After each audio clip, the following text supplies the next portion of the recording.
welcome to my Fluid Art channel. I'm Anna Quintana with St. Cross Art, and today I have a special guest in my studio. This is Adam Brous, and Adam is the publisher of Greet Wash Park, and he's painting with me today. Adam, have you ever done any fluid art painting? Never. Never. That's right. So this is going to be his first time. If you notice his painting clothes, he's got his family vacation Disney shirt because I told him, come ready to get paint on yourself.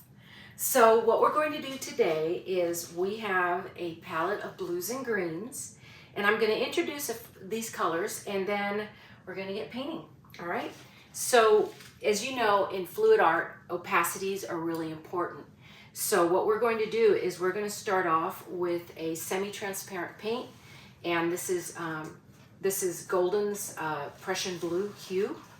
The next one is going to be a teal color. We also have a pigment in here, one of the TLP Piggies. We've got a bright green, and this is an opaque, this is a semi-transparent, and then we always like to finish with an opaque. And then we have our cell activator is going to be sitting on top of the opaque. So the first thing we're going to do, we're going to move these over, and then I'm going to have Adam pour the pillow paint. And as you know from watching my videos, the pillow paint is the first paint that we put on here. We use house paint. And the reason we do that is because house paint is kind of springy. It acts as a base for all the other paints to sit on, and it allows it to become a fluid situation where the paints will move across the canvas. All right, so I'm going to get these out of the way. And then we're going to do a pillow paint, and then I'm going to hand these to you in the correct order. And then we'll go from there. All right. So Adam, you are going to take this and very carefully go, just make a small puddle to begin with, and then I'm going to tell you when to stop. Yep. So, and you're going to do right in the middle. Yep. And you're just going to make a circle. Keep going. What ideally we want is the pillow paint to be about 2 inches from the sides. Yeah.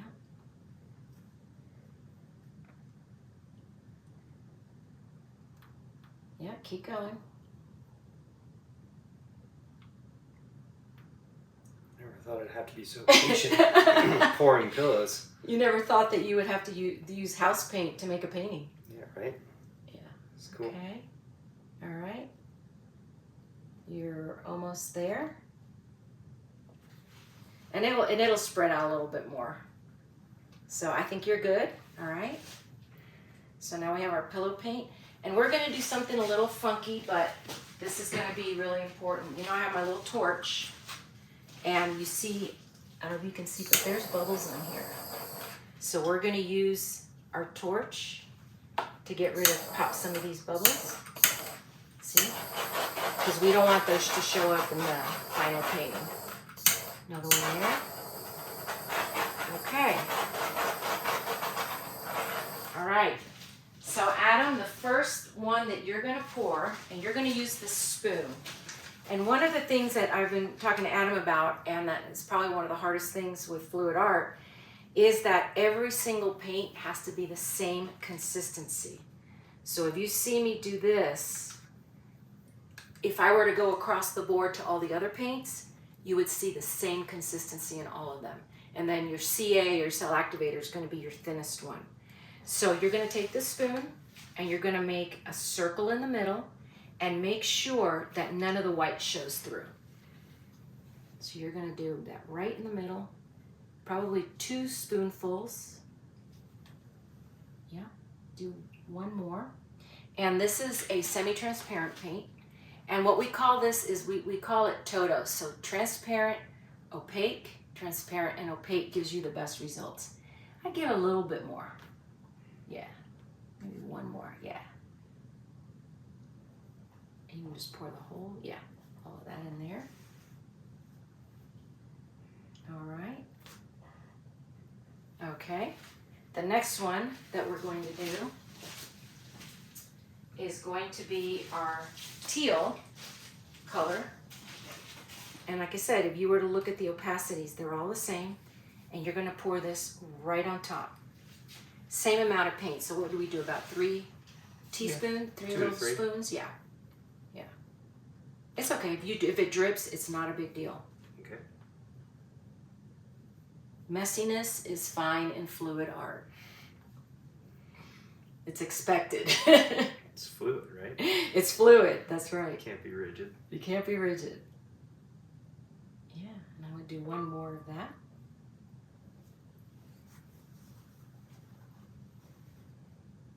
Okay. So we've got our transparent. We have our opaque. We're going to do another semi-transparent. And this is a beautiful, it's called Olive Green Light from Amsterdam. That's the paint brand. You're going to do the same thing. Oh, you know what? No, let's do our Piggy first. Let's do that. So because they're called this Little Pigment, everybody calls them Piggies. Oh, okay. So what you're gonna, yeah, so if you hear me say pig or a piggy, that's what it is. You're gonna wanna drizzle that. So you're gonna wanna take your spoon and kinda do this action. And that's what's gonna give this painting its iridescence. And if it drips, oh yeah, so you're just gonna wanna, yeah, perfect. Maybe do a couple of spoonfuls of that.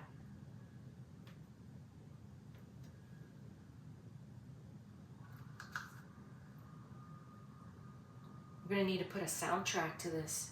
Yeah, we need some tunes in here. Some tunes. All right, perfect. All right, I'm gonna swap you out, and now we're going to do our green. Okay. And you're just gonna do another Circle right another circle right in the middle. And this is why they call it pour paint. There's a lot of different methods that you can use to create fluid art. I use the Shelley art bloom technique, but people will use cups, they do everything, but it's mostly because you're pouring it. So that's why it's called pour painting. You'll hear it called that many times. Oh, I thought it was because my skills are poor. Or pour. Oops. Well, I was going to have some wine, and then we could say it's pour and pours, Oh, we could. right? Could Yeah. have some more. Yeah, I put a little bit more in there. Okay. Yeah. And you can fill up that whole spoon and put it in there. Yep. Nice. Perfect. This is going to be really pretty with these colors. All right. And then our last color paint that we're going to do, this is a parchment color, and it's opaque. That's why, and I always label my paints so I can tell this is opaque. The other ones would have a half square, which shows that they're semi-transparent or semi-opaque. Do this one, and you're going to want to have it covering as much of this green as possible, because we're going to do our CA or cell activator on top of that, and that is what creates the beautiful cells and the really cool effects. So I would do maybe 2 more spoonfuls of that. Okay, right in the middle again? Right in the middle again, yeah. So this is one method. You can also do, a lot of times I'll do a line across the canvas, but for the traditional bloom, which is what we're doing today, you do circles or pours right in the middle. Yeah, that's perfect. Okay. Very good. Okay, this is where the excitement comes in, is the next 2 things we're going to do. So, once we pour our cell activator, and you can see this is a lot thinner, right? Than the other paints. And there's one other thing, I don't know if you can see it or not, but if you were to put this up to the light, you can see it looks like little oil spills in there. Yeah. That is Australian Floetrol, and that is the secret formula to all the cells, all the cool effects that happen is Australian Floetrol and tube paint, and that is what creates all the neat things. What you're going to want to do is you're going to probably do 2 spoonfuls of this, but once the cell activator hits the paint, we got to blow it out. You can't wait. Okay. So this is the thrilling, exciting part of fluid art, is that once you do this, you got to make the painting. You can't come back to it. You can't. Okay. Yeah, we just got to go. And we have the blow dryer over there, and I'm going to help you with that. Okay. So you're going to do about 2 teaspoonfuls, or those little spoonfuls, right on top of the opaque layer. Yeah. And then we're going to blow it out.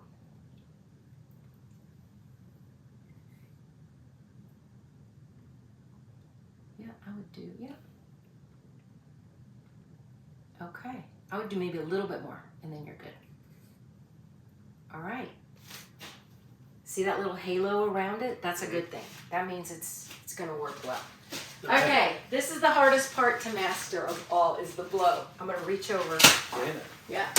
And what you're going to, so you can see my blow dryer. It's seen better days, but there's no way to keep it clean.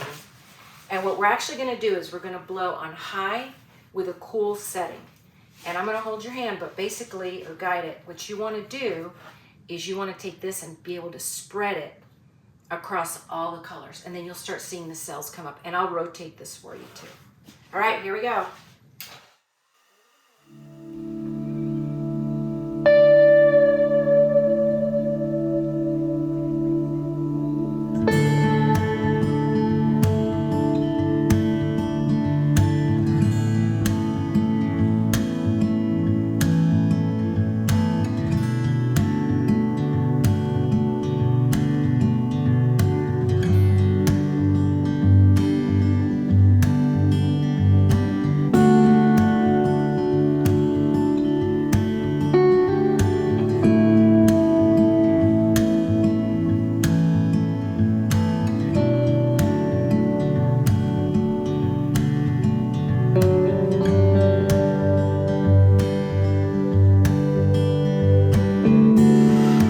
See the cells already starting, can't you? That's wild. Isn't that wild? Very cool. How it automatically, they start cropping up. And that's from the black cell activator. Now, one thing that I also do sometimes when I have a little bit more in the middle is I will mouth blow just to break up the surface tension and see if we can get some more cells out of it. So I may just do a little one just to see what we get. But we're basically going to let this sit for 5 minutes. Let the cells develop, and then we're going to come back to it, and then you're going to spin and tilt to create your composition. So what I'm going to do is just do a little blow here.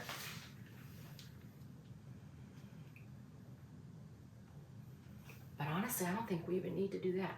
All right, but you can see all the cool things already developing. That's really I know, it's fascinating, isn't it? Yeah. And how quickly it happens, too. Yeah. All right, so we're going to come back in 5 minutes and finish up our painting. We're back. We've let the painting sit for about 4 minutes, and we've got some very cool cells that have developed. We've got even some good peacock cells and some other cool cells in the middle and some cool watercolor effects and things like that. Adam is now going to spin and tilt to create his composition. And Adam, what you want to do is just do what we call a baby spin, just to see what we've got. And we also want to maintain the integrity of these cells. We want to get them to stay as circular as possible and not get too wonky. So I'm going to let you do a little spin there. Yeah, you can do it stronger than that. Yeah. And it doesn't matter what direction. Yeah, you can even do this if you want. Okay. Yeah. Yeah, we're spinning just to see what we've got. Okay? All right. So now what you can do is you can start moving this around. This is why it's called fluid art. To start getting it towards the edges, to start, like this part here may not be that attractive. You might want to just tilt that off, okay? So, or the same thing with this. There's some areas where you may want to like, that's not crazy. You want to save the cool parts, like this is a cool part. You might want to stretch that out. Okay. I'm gonna. And we can tilt it right onto the table. Right on the, yes. You can make the biggest mess you want. Okay. Absolutely. You can pick it up if you want. More spinning and more tilting. Yeah. And just everything interchangeable. Yeah. Okay. And if you see these cells start to get too elongated, you might want to tilt it in this direction, right? And you can pick it up if you want to. It's a small enough canvas. Just to get them kind of back to more of a rounder shape. I like round cells, so that's my preference. And then you might want to spin again. Again, you want to move all this stuff. And you can do it a lot harder than that if you want. All right. Yeah, not super hard, but yeah. in the early stages, you don't want to do it too hard because you kind of want to keep looking at the painting, going, okay, how do I want this composition to go, right? So that's why we do it. But then towards the end, when you're trying to get a lot of the paint off, then you can do a little bit faster. I see. And you've got about 20 minutes before the paint stops flowing. Oh, okay, gotcha. Yeah. So this can be kind of a process. Yeah. You've got about 20 minutes to make your composition. You might want to go like this corner here and just move this a little bit more in that direction. Do whatever you feel. It's honestly, there's no rhyme or reason. This is just kind of what feels good to you and what you'd like to preserve and what you don't care if that rolls off.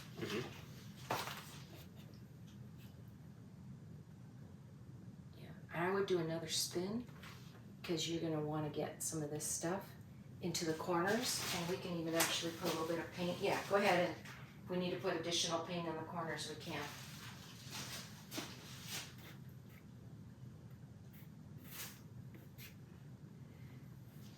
Yeah, so you might want to tilt a little bit more in that direction so you don't lose some of the prettiness that's going on here. You want to move it this way. And if you want to make a painting that has a lot of negative white space, you can always leave these areas, right? And I'm going to put a little bit more white paint in there so it'll help this stuff move. Okay. Yep. So I'm going to just put a little bit of more paint here. And what you want to do is you want the weight of the paint when you spin to kind of push itself out, because it's just centrifugal force basically. So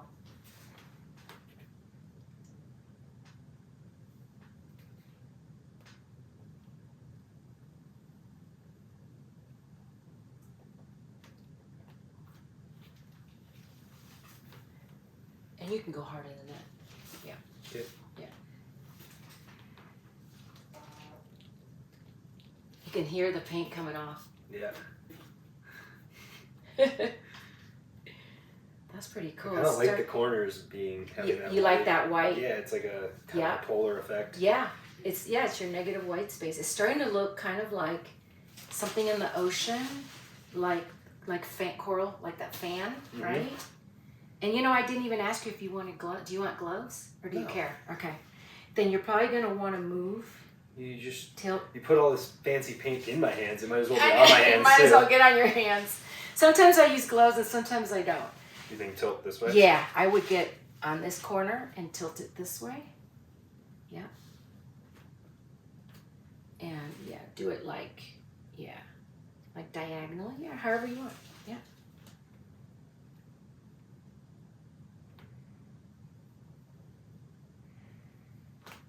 Yeah. Maybe this way and move some of that over.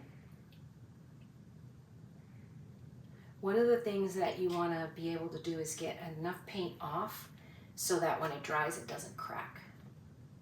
Oh, okay. Yeah. It's looking pretty wild. It's looking pretty wild. It looks really pretty too. Look at the cool watercolor effects here. Yeah. How pretty is that? I call this kind of a butterfly wing effect.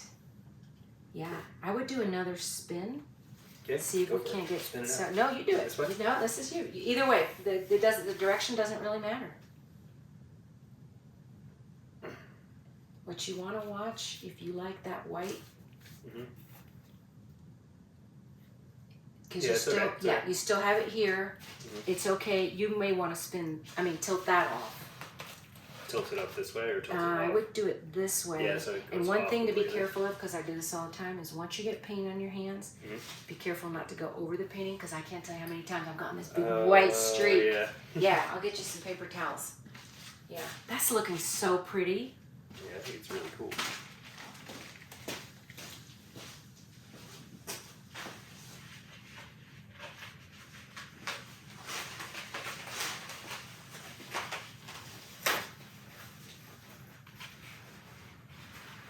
Oh, that is really pretty. So I'm going to test it to see how much paint is still left on there and if we need to spin off or tilt off anymore. Okay. I'm going to give this to you. Sure. So we do that by taking a skewer, kind of sticking it in the middle. There's still some paint you probably want to get off because you can see you don't want it to come up that far. Okay. So I would do another spin. It's fine if this comes off. It's fine if this goes a little bit further. The composition is still great. So I would do one more spin. Let's see if we can't get some of that paint off.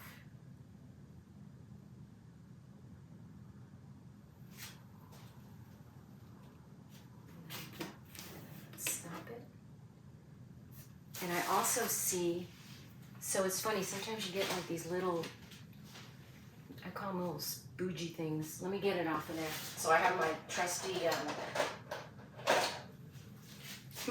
tweezer. I can see it in the light right here.